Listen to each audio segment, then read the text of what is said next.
There's precious little old-growth forest left in this country, forest that's never been touched by a saw. In British Columbia, the fate of those old trees has ignited one of the most bitter debates in memory.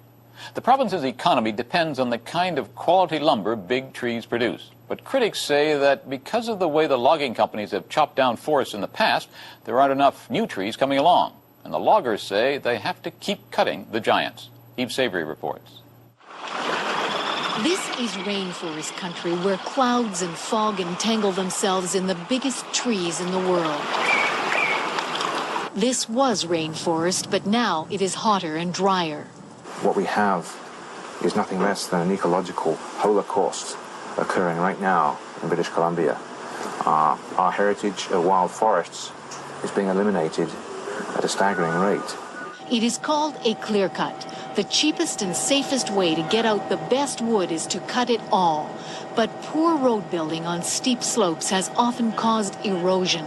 It's very likely that this will slide right into the river. But the industry says road techniques are improving, and it insists clear cuts are the best bet in many sites, and lots of foresters agree. Clear cutting, slash burning, and a number of other tools are environmentally sound and completely okay in terms of sustainable resource management in some of the forest ecosystems of BC. And trees certainly do grow back. The problem is it takes a tree 80 to 150 years to get big enough for harvesting. So most of the second growth timber that we have is under 30, 40 years old. So that's why you need that old growth timber to take you over that gap while the second growth is growing. So the old growth, which shelters wildlife, cuts the storms, influences the climate, also feeds BC's economy. Close to 90% of the province's cut is old growth. All the information which is available suggests that there is extraordinarily little old growth forest left. And we have to ask, is it right to take it all? More old growth is cut each year than is preserved in parks. But the forest industry supports 1/4 of the provincial labor force, half of its manufacturing base.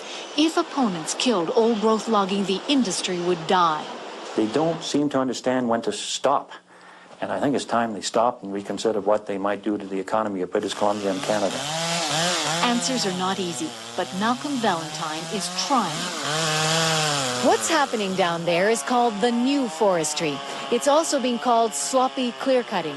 The idea is that you leave a few trees standing and you leave some wood lying in the ground, and you mimic as much as possible the kind of area left after a natural disaster, like a forest fire or a hurricane. And they'll seed naturally into that area, and they'll provide shade cover for that area in there. And like you say, if you leave the short snags, there's always for burrowing animals or owls or creatures like that.